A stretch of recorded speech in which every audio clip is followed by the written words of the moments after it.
시간 하나님 말씀 함께 보실 때 마가복음 4장 39절 말씀입니다.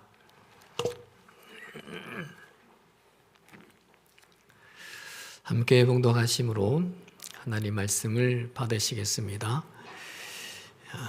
예수께서 깨어 바람을 꾸짖으시며 바다더러 이르시되 잠잠하라 고요하라 하시니 바람이 그치고 아주 잔잔하여지더라. 아멘. 송구영 신 예배라 새로 오신가 봐요. 일어날까 말까 망설이시다가 일어나셨어요. 뒤늦게 깨달으신 거죠, 그렇죠?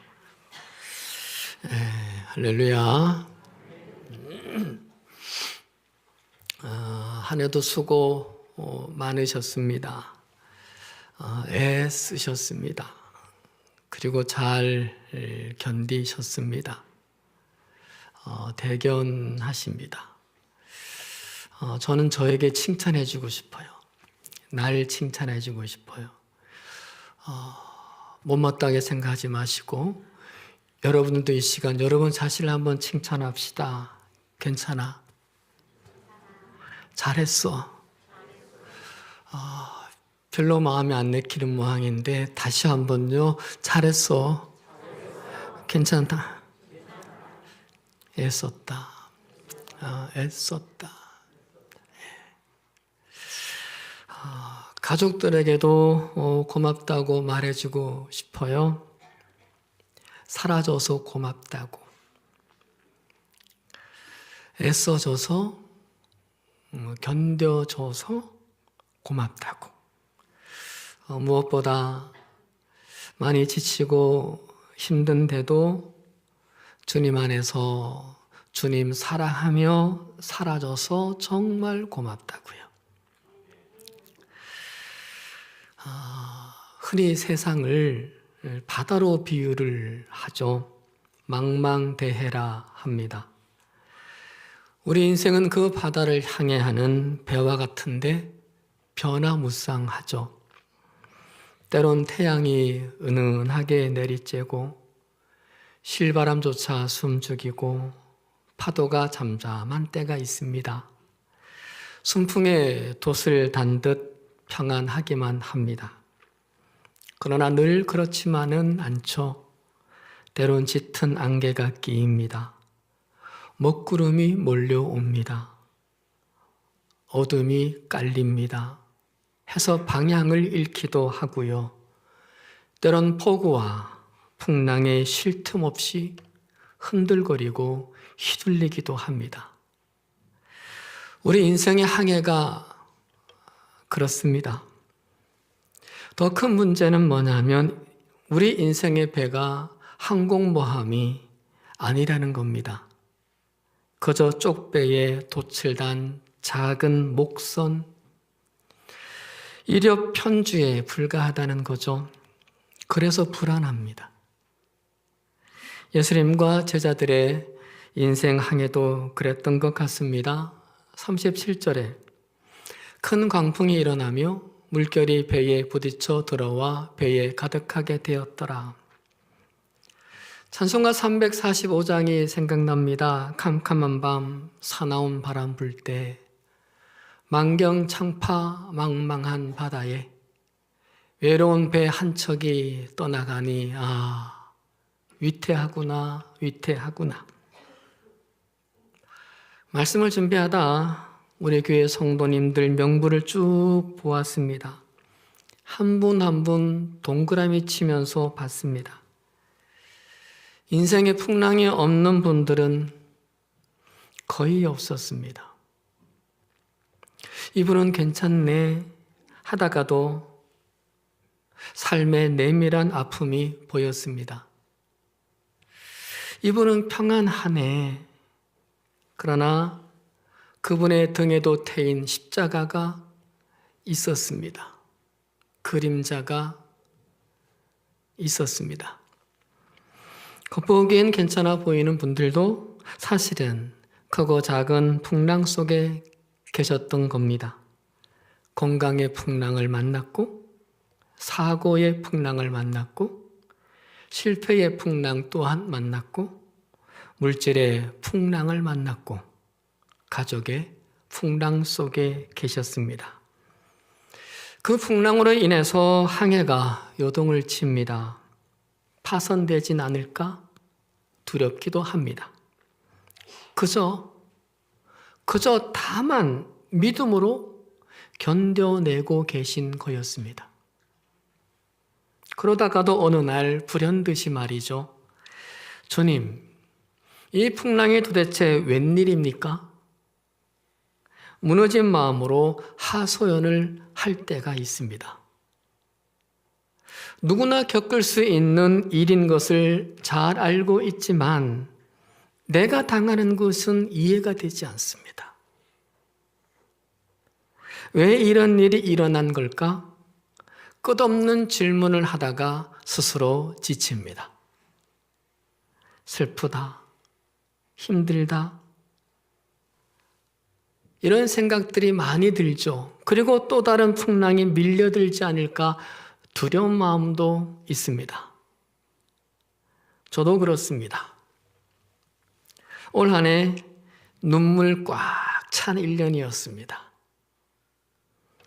눈물 먹으며 산 365일 날들이었습니다. 지난 1년을 돌아보며 이런 질문을 하실 분들이 계시지 않을까 싶습니다. 1년 동안 주님을 믿었는데, 주님을 따른다고 나름 힘썼는데 왜 이렇습니까? 대가가 이것입니까? 이렇게 힘든 시간을 보내게 하시는 그 연유가 무엇입니까? 한 말씀만 제게 해주세요. 주님은 도대체 뭐 하고 계시는 건지, 얼마나 바쁘신 건지 제게 한 말씀만 해주세요. 오늘 본문의 제자들도 그랬습니다. 제자들이 탄 배가 풍랑을 만난 겁니다. 침몰 직전에 놓였습니다. 제자들의 과거의 직업이 주로 어부들이었죠. 웬만한 파도는 겁먹지 않습니다. 그런데 무서워 떨면서 이렇게 말하죠. 선생님이요, 우리가 죽게 된 것을 돌보지 아니하시나이까? 우리가 이렇게 다 죽게 되었는데 도대체 뭐 하고 계신 겁니까? 라고 항의하는 거였습니다. 그럴만 했습니다. 이 사건의 출발점이 주님이셨기 때문입니다. 35절에 주님이 그날 저물 때에 제자들에게 이르시되 우리가 저편으로 건너가자 하시니 말씀하셨습니다. 주님이 계획하신 일인데 꼬여버렸습니다. 주님이 제안하신 일인데 문제가 터져버렸습니다. 제자들은 그저 주님 말씀만 따랐을 뿐입니다. 그런데 사태가 악화가 된 겁니다. 납득이 안 됐습니다. 그래서 아우성을 쳤습니다. 우리가 죽게 된 것을 돌보지 아니하시나이까? 그 사나운 풍랑 중에도 잠만 주무시는 주님을 원망하는 절규였습니다.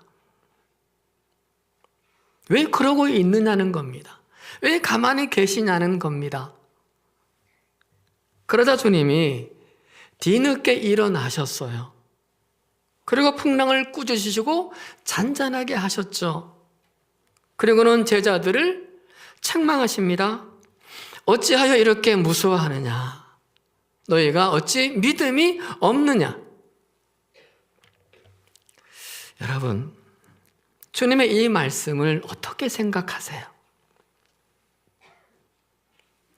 저는 달갑게 들리지 않습니다. 화가 납니다. 그 상황이라면 누가 안 무서워하겠어요? 내가 그 상황에 있다고 생각해 보세요. 두려울 수밖에 없죠. 그리고 사실 제자들에게 주님 미안하다는 말씀을 먼저 하셔야 되는 거 아니에요? 내가 시작한 일인데 너희는 나만 믿고 따랐을 뿐인데 이런 일이 생기다니 미안하다. 내 판단 미스였다. 미안하다 하셔야 되는 거 아니에요? 그게 상식 아니에요? 너희들이 그렇게 두려워 떨면서 사투를 벌이는데 내가 빨리 책임져야 했는데 미안하다. 이게 맞는 거 아니에요? 그런데 왜 주님은 어찌하여 이렇게 무서워하느냐? 너희가 어찌 믿음이 없느냐라고 몰아붙이면서 마치 제자들에게 문제가 있는 것처럼 말씀하시는 걸까요? 왜 그러셨을까요, 우리 주님은? 곰곰이 생각해 봤어요. 서운하신 것 같았습니다. 서운하신 것 같았다. 나도 이 풍랑을 보고 있다. 나도 이 풍랑을 겪고 있다. 같은 배에 있었으니까는요. 나도 이 배 안에 있어. 근데 나는 평안한데 너는 왜 이렇게 무서워하느냐? 내가 평안하면 너희도 평안해야 되는 거 아니냐? 아직도 나를 못 믿는 거구나. 내가 책임질 것을 아직도 안 믿는 거구나. 서운해 하시는 소리로 들렸습니다. 화를 내고 몰아붙이는 게 아니라 가만히 예수님 마음을 생각하니까 서운하셨던 것 같아요. 당신을 몰라줘서, 당신을 안 믿어줘서. 이 말씀은 근데 여러분, 갈릴리 바다에만 그리고 제자들에게만 국한된 말씀은 아닙니다. 우리 개인과 우리 가정과 우리 사회에도 동일하게 역사되는 방식입니다. 내가 겪는 풍랑을 내가 다 안다. 지금 네가 겪고 있는 그 풍랑을 내가 다 안다. 나도 거기에 있다. 그러니 죽을 것 같겠지만 나 좀 믿고 무서워하지 말아다오. 나 좀 믿고. 아무리 애를 써도 풍랑이 멈추지 않았지. 그러나 그럼에도 네 인생의 그 쪽배에 함께 승선하고 있는 나를 좀 믿어다오. 내가 네 배 안에 있잖아. 나도 같이 있잖아. 그러니 내게 맡겨봐라. 하시지 않을까요? 전 그렇게 주님의 음성이 들렸어요.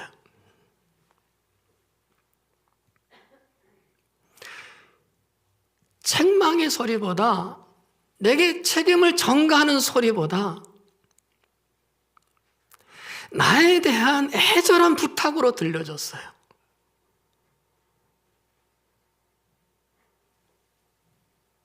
사랑하는 여러분, 올 한 해를 돌아보면서 하나님께서 내게 무엇을 해주셨는지 생각해보고 계산해보면 마음 상하기도 하고요, 불평도 되고요, 그리고 억울하기도 해요. 또 불안하고 두려울 수도 있어요. 그러나 주님께서 여러분 안에 계신다면, 주님께서 여러분의 심령 속에 계신다면 주님께서 마침내 이루실 겁니다. 주님이 나와 함께 시작한 인생이거든요. 주님이 나와 함께 시작한 믿음의 길이거든요. 주님이 나를 먼저 알아보시고 나를 먼저 부르셨거든요. 함께 하자고요. 함께 가자고요. 주께서 그러기에 우리 인생의 항해를 책임져 주십니다. 일어나셔서 우리를 반드시 평안으로 이끌어 주실 겁니다. 우리 안에 주님이 계시다면 말입니다. 내 안에 주님이 계시다면 말입니다. 내 안에 계신 그분을 내가 믿는다면 말입니다. 상황은 좋아지지 않았습니다. 가정도 그렇고요. 일도 그렇고요. 자녀들도 그렇고요. 나도 그렇습니다. 그러나 내 안에 주님이 계신다면 그래도 희망이 있습니다. 결과가 어떻게 될지도 모릅니다. 그 결과가 언제 끝날지도 모릅니다. 그런데 내 안에 주님이 계시기에 그냥 믿을 뿐입니다. 그걸로 난 충분합니다. 그걸로 우리는 충분한 겁니다. 주님이 계시니까. 그리고 38절을 다시 한번 볼까요? 선생님이요, 우리가 죽게 된 것을 돌보지 아니하시나이까 하니 제자들이 예수님을 뭐라고 부르고 있어요? 선생님이라고 불러요. 선생님, 주님이 아니었어요. 구주가 아니었어요. 구원주가 아니었어요. 은혜가 식어진 거예요.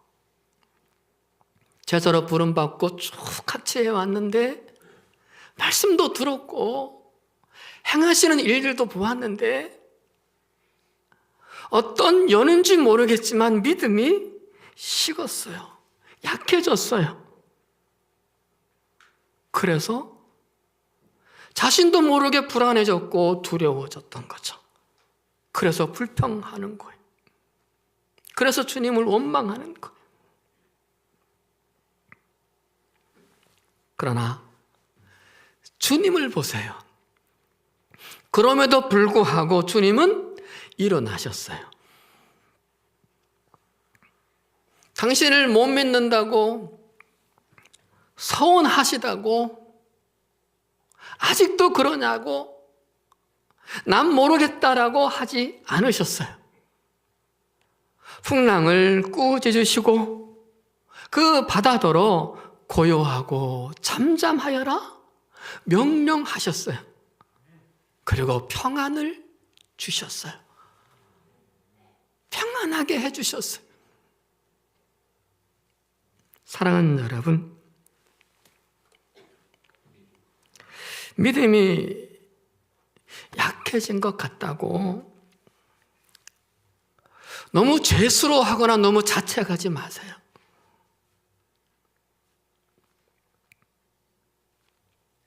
여러분이 겪는 그런 상황이라면 누구나 다 그럴 수밖에 없어요.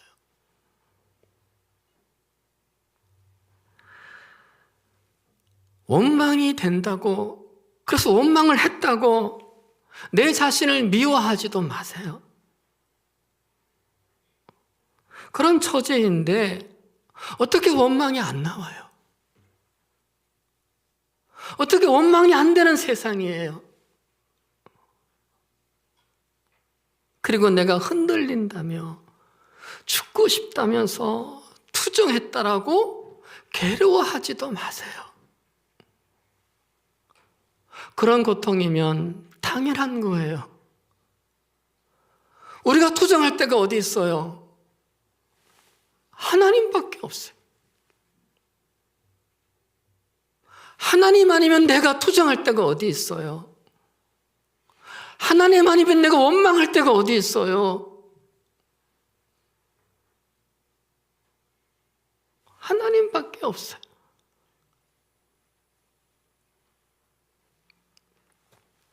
그리고요, 무엇보다 우리에게 참으로 다양한 것은 뭐냐면 주님께서 그런 우리를 봐주신다는 거예요.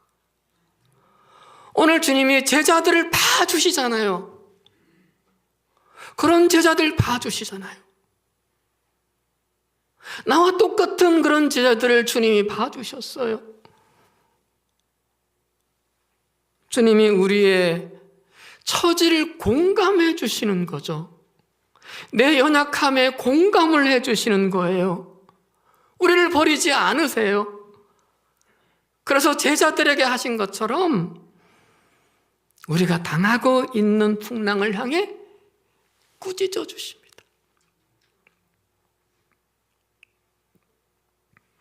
나를 꾸짖기 전에 풍랑을 먼저 꾸짖으셨어요. 풍랑을 먼저 꾸짖으셨어요. 우리를 괴롭히는 그 풍랑을 향해서 고요해라, 잠잠해라, 이렇게 명령을 해주셨어요.